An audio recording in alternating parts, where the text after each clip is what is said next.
Picture this. It's the first of the month. Your paycheck hits your account. And for the first time in years, maybe the first time in your entire adult life, there is no automatic draft waiting to devour it. No minimum payment notification.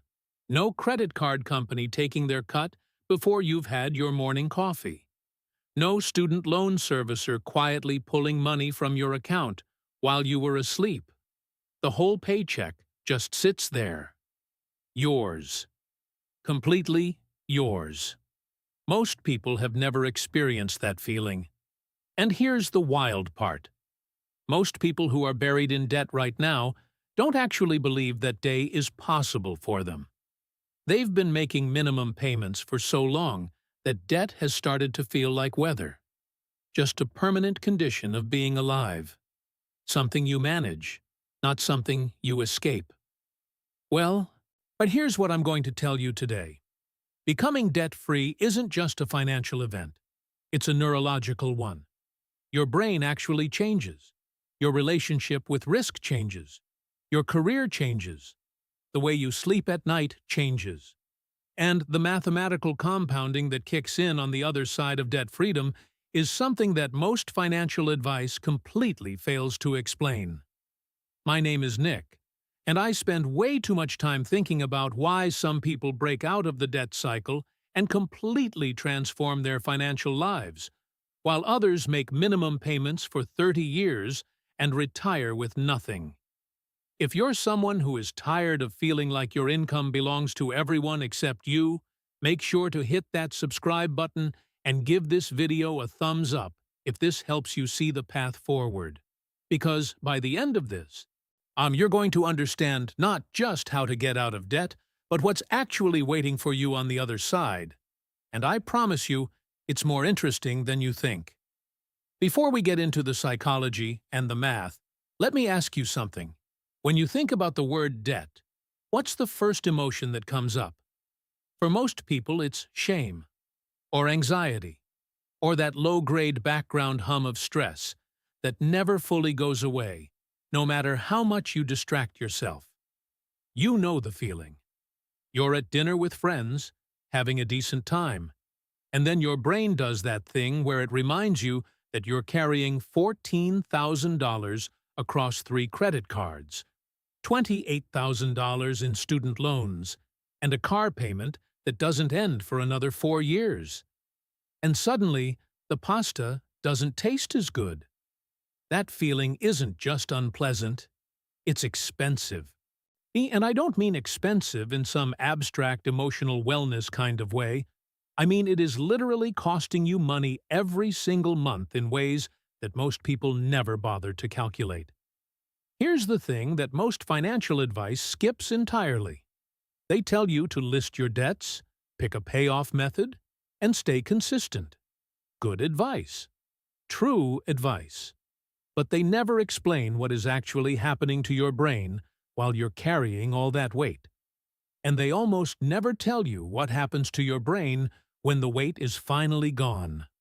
Let's start with the science, because this is where things get genuinely fascinating. There's a well-documented psychological phenomenon called cognitive load. The idea is simple.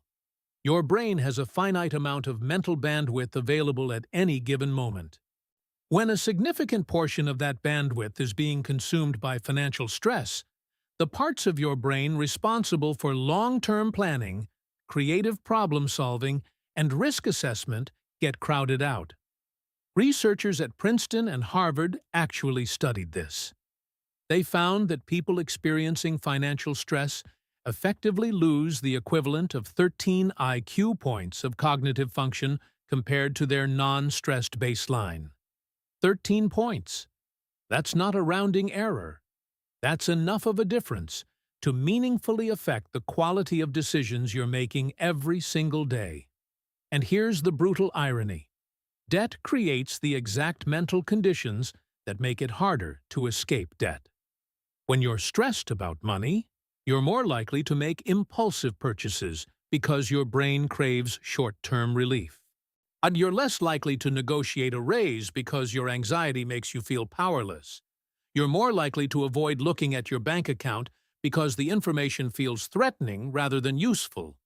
The debt isn't just taking your money, it's borrowing your brain. Now flip this around. Think about what happens the moment those accounts hit zero. I know a guy named Derek. Decent job, made about $58,000 a year, had about $41,000 in total debt spread across 2 credit cards, a car loan, and the tail end of a personal loan he'd taken out during a rough patch 3 years earlier. He wasn't in crisis. He was doing what most people do, making his payments, getting by, telling himself he'd get serious about it eventually. It took him about 2.5 years of deliberate, methodical payoff to clear everything. And he told me something I've never forgotten. He said the thing that surprised him most wasn't having extra money every month. It was that he could think again. Like, genuinely think. He started noticing opportunities he'd been too mentally foggy to see before. He asked for a raise and got it. He started reading about investing, which he'd always told himself was too complicated. He stopped dreading Mondays. He described it as feeling like someone had finally turned the lights on in a room he'd been fumbling around in for years. That's not a feel-good story. That's neuroscience.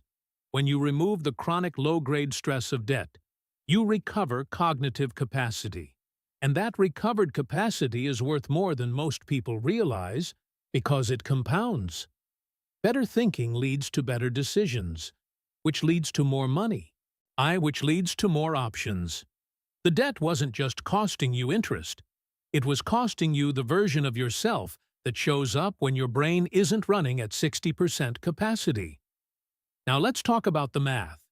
Because the psychological transformation is real and powerful, but the mathematical transformation on the other side of debt freedom is something that most people genuinely don't understand until they're living it. And once I show you these numbers, I think you're going to understand why getting out of debt is one of the highest return financial moves available to a regular person. Let's use a realistic example. Say you've got $35,000 in total debt. Credit cards averaging around 20% APR, a car loan at 7%, and some student loans at 6.5%. Your total minimum monthly payments across everything come to about $780 per month. That $780 every month is money that exists purely to service the past. It's not building anything. It's not growing anything. It's not buying you options. It's just the cost of decisions you already made, extracted from you every single month, whether you're happy about it or not. Now here's what nobody talks about. That $780 a month isn't just $780. That money, if invested in a basic index fund earning a conservative 7% annual return, becomes $78,000 over 30 years. If you keep adding to it as your income grows, the number is even more dramatic. The real cost of carrying that debt isn't just the interest you're paying. It's the wealth you're failing to build, because the money is already committed before you can do anything useful with it. But here's where it flips. The moment you make your last payment, that $780 doesn't disappear. It's still sitting in your monthly cash flow. Suddenly, you get to decide where it goes. And here's the psychological shift that most people don't anticipate. Once you've gone through the discipline of paying off debt, you don't want to waste that money. You've spent years watching it vanish into interest payments. You know exactly what it feels like to pour money into a hole. You're not about to start doing it voluntarily. So instead, you redirect it. And the compounding that kicks in on the other side of that decision is genuinely staggering. Let's say you take that same $780 per month and start investing it the day your last debt payment clears. At 7% annualized returns, which is a conservative estimate based on long-term historical stock market performance. After 10 years, you've got roughly $129,000.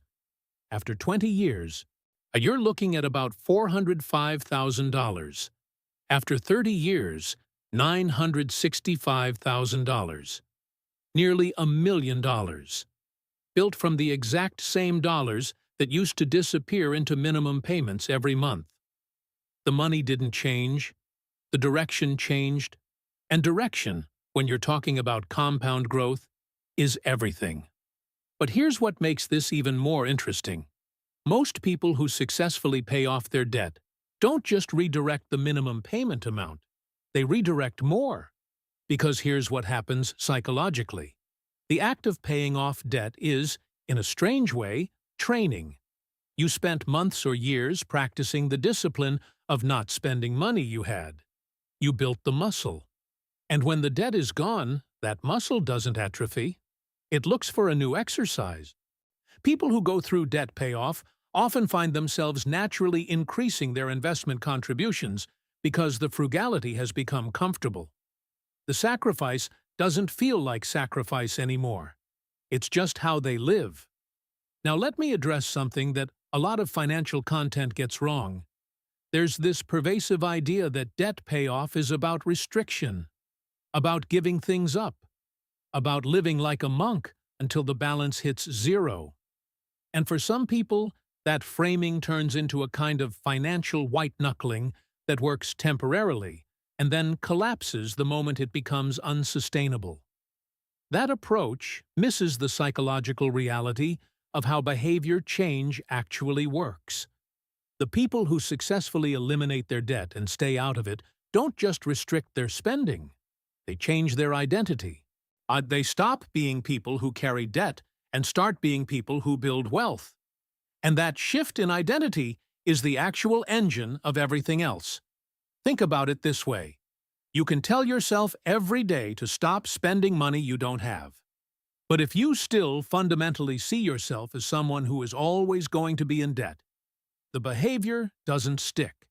It's like trying to quit smoking while still thinking of yourself as a smoker. The moment you start genuinely believing you're the kind of person who is debt-free, your decisions start to align with that belief automatically.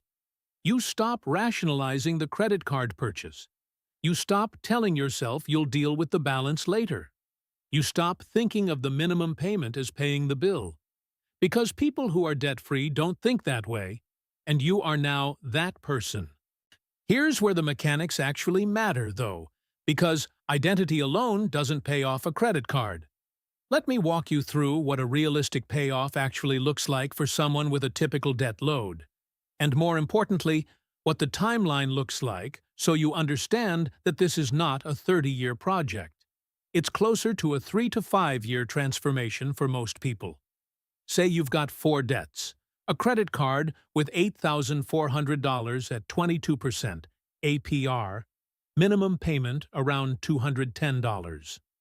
Another card with $3,200 at 19% APR, minimum about $80. A car loan with $11,000 left at 6.8%. Payment of $310 per month. And a personal loan with $4,100 remaining at 14%. Minimum of $130. Total minimum payments, roughly $730 per month. Total debt, $26,700. Here's what happens if you only make minimum payments. The credit cards spiral, and the compound interest on that 22% card means you're barely touching the principal for the first several months. At minimum payment levels, that $8,400 balance doesn't disappear for over 12 years. Total interest paid across all 4 debts, if you just coast on minimums. Somewhere around $8,500 in additional interest. You'd pay back nearly $35,000 to erase $26,700 in debt. That's the cost of passivity.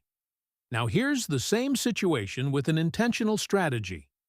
You find $400 extra per month. Maybe that's cutting a streaming subscription, cooking more at home, picking up 1 extra shift a month, selling something you don't use. Doesn't matter where it comes from. What matters is that you aim it. You use what's called the avalanche method, targeting the highest interest rate debt first, while maintaining minimum payments on everything else. And that 22% credit card goes first. With $610 hitting it every month instead of $210, you clear it in about 16 months. Then you take that $610 and add it to the minimum on the personal loan, now attacking it with $740 per month. That's gone in about 6 more months.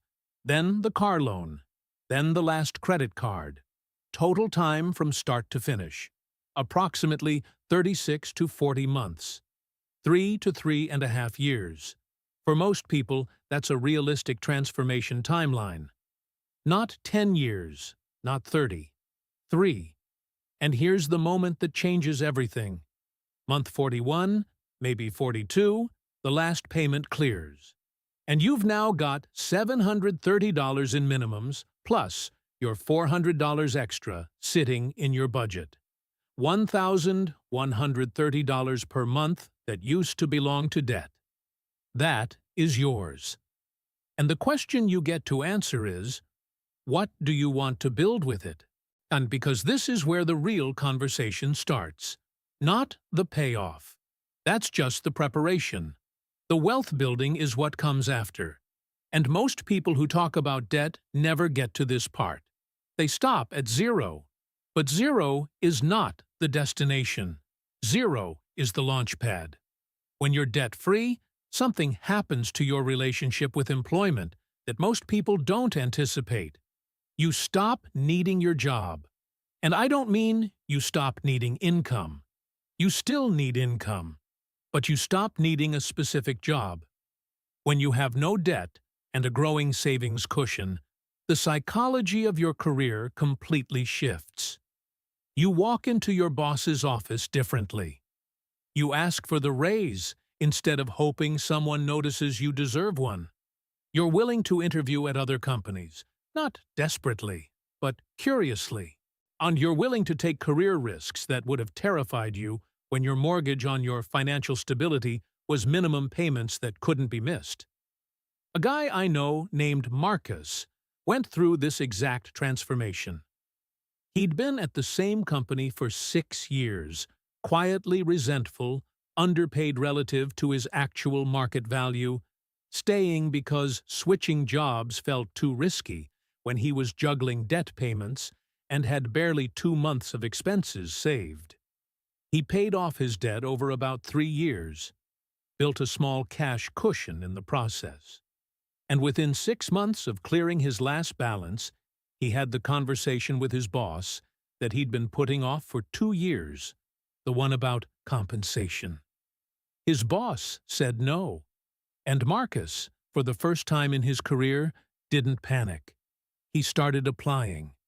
2 months later, he had an offer that paid $18,000 more per year than what he was currently making. Took it without hesitation. The debt wasn't just keeping him financially trapped, it was keeping him professionally trapped. Once the cage was gone, he flew. Now let's talk about the number that I think genuinely surprises most people when they first do this calculation. We talked about the $1,130 per month that becomes available after a typical debt payoff scenario. But there's a secondary number that people overlook. The interest you were paying every month. Let's say across all 4 of those debts, you were paying an average of $350 per month in pure interest, money that bought you literally nothing. That interest disappears the moment the debts are cleared. So you're not just gaining the freedom to redirect your minimum payments. You're gaining the money that was being destroyed in interest charges. Those dollars are now alive. They're available. They compound. They build. The average American household pays somewhere between $3,000 and $6,000 per year in consumer debt interest alone. Not principal. Interest. Money that is simply burned in exchange for the temporary privilege of having spent money you didn't yet have. Over a decade, That's $30,000 to $60,000 in interest payments that build nothing, produce nothing, and leave nothing. Eliminating that drain and redirecting it toward assets that actually appreciate and compound is one of the most powerful financial moves a regular person can make. Not because it's complicated, it isn't, but because the effect over time is enormous. Here's what I want you to actually take away from all of this. And debt freedom is not just a financial milestone. It's not just a budget exercise. It is the removal of a structural obstacle that is affecting your cognition, your career, your health, your relationships, and your ability to build anything lasting. The math on the other side is genuinely remarkable. The psychology is more powerful than most people expect. And the version of yourself that exists on the other side of that final payment is someone you probably haven't met yet. Start with whatever number you can commit to this month, even if it's $50 extra toward the highest interest balance. Because here's what the research consistently shows. The people who build momentum, even small momentum, are dramatically more likely to follow through. The first payment toward payoff is the hardest. Everyone after that gets incrementally easier as the balance drops and the identity shifts, and the brain starts to believe this is actually possible. Your future self is not going to care what your car looked like at 32. They're going to care whether you had the discipline to build something that gave them options. Debt freedom gives you options. And options, as it turns out, are the only real form of wealth that matters. Subscribe if this helped you see things differently. Drop a comment and tell me what your current debt situation looks like. Not because you owe anyone that information, but because naming it out loud is often the first step toward treating it as a problem that actually has a solution. And it does. I'll see you in the next one.